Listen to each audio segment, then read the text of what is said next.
Hello friends, welcome to Civil Engineers Guide. இன்னைக்கு நம்ம என்ன பார்க்க போறோம் அப்படினா DTCP அப்ரூவ்டு வாங்காத லேஅவுட்ஸ் எல்லாம் வந்து திரும்ப வாங்குறதுக்கான ஒரு அறிவிப்பு வந்து கொடுத்திருக்காங்க.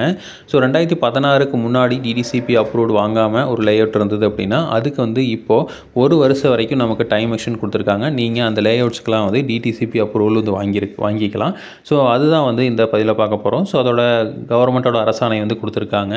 ஸோ இந்த அரசாணையில் என்ன சொல்லியிருக்காங்க அப்படின்னா 20/10/2016 அன்று அல்லது அதற்கு முன்னர் அனுமதியற்ற மனைப்பிரிவு ஏற்படுத்தப்பட்டு அதில் குறைந்தபட்சம் ஒரு மனையாவது வந்து விற்கப்பட்டிருப்பா அப்படின்னா அதோட விற்பனை பத்திரம் வந்து 20/10/2016 அன்று அல்லது அதற்கு முன்னாடி வந்து பதிவு செய்யப்பட்டிருந்ததுன்னா அதை வந்து நம்ம வந்து DTCP அப்ரூவ்டு வாங்கிக்கலாம் அப்படின்னு சொல்லியிருக்காங்க. அதாவது 2016க்கு முன்னாடி வந்து பிளாட் போட்டிருப்பாங்க, அதில் ஒரு மனையாவது அந்த 2016க்கு முன்னாடியே வந்து விற்றுருக்கணும். ஸோ இப்போ எதுவுமே விற்காமல் இருந்தது அப்படின்னா நம்ம 2016க்கு அப்புறம் வந்து ஃபுல்லாக DTCP அப்ரூவ்டோட தான் வந்து விற்றுருக்க முடியும். ஸோ இப்போ அதுக்கு முன்னாடி இருக்குது அப்படிங்கிற பட்சத்தில் வந்து என்ன பண்ணியிருக்காங்க அப்படின்னா ஒரு மனையாவது விற்றுருந்தது அப்படின்னா அது அந்த பத்திரம் இருக்குது அப்படிங்கிற பட்சத்தில் நீங்கள் என்ன பண்ணிக்கலாம் அப்படின்னா அந்த ஃபுல் சைட்டுக்குமே அந்த எத்தனை பிளாட் போட்டிருக்காங்களோ அது எல்லாத்துக்குமே வந்து நம்ம வந்து DTCP அப்ரூவ்டு வாங்கிக்கலாம் அப்படின்னு சொல்லியிருக்காங்க.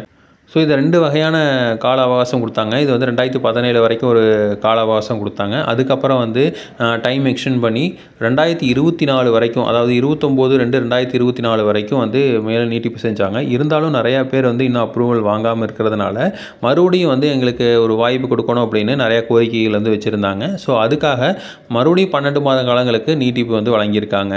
ஸோ அதில் என்ன சொல்லியிருக்காங்க அப்படின்னா வரன்முறை கோரி விண்ணப்பிப்பதற்கான கால அவகாசத்தை தமிழ்நாடு அங்கீகரிக்கப்படாத மனைப்பிரிவுகள் மற்றும் மனைகளை வரன்படுத்தும் விதி 2017 குறிப்பிட்டுள்ள அனைத்து விதிகளுக்கு உட்பட்டு எவ்வித மாற்றமும் இல்லாமல் 30/6/2026 வரை நீட்டிப்பு செய்து ஆணை வெளியிடப்படுகிறது அப்படின்னு சொல்லியிருக்காங்க.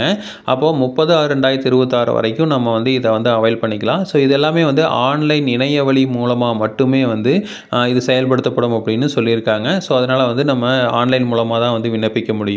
அடுத்து என்ன சொல்லியிருக்காங்க அப்படின்னா தமிழ்நாடு அங்கீகரிக்கப்படாத மனைப்பிரிவுகள் மற்றும் மனைகள் வரன்படுத்தும் விதி 2017 இந்த திட்டம் தொடர்பான உரிய திருத்தம் வந்து பின்னாடி வந்து அறிவிக்கப்படும் சொல்லியிருக்காங்க. ஸோ யாரெல்லாம் வந்து இன்னமும் DTCP ரெகுலரைசேஷன் வந்து பண்ணாமல் இருக்கீங்களோ அவங்க எல்லாருமே வந்து பண்ணிக்கிறது ரொம்ப நல்லது. ஏன்னா ஃபியூச்சரில் கண்டிப்பாக DTCP அப்ரூவ்ட் லேஅவுட்டை வந்தால் மட்டும்தான் வந்து நம்மளால் வாங்கவோ விற்கவோ வந்து முடியும். ஸோ அதனால் இப்போ இருக்கிற சான்ஸை வந்து யூஸ் பண்ணிக்கிங்க, மிஸ் பண்ணிடாதீங்க. இது வந்து காஸ்ட் எவ்வளவு அப்படிங்கிறத நம்ம அடுத்த வீடியோவில் பார்க்கலாம்.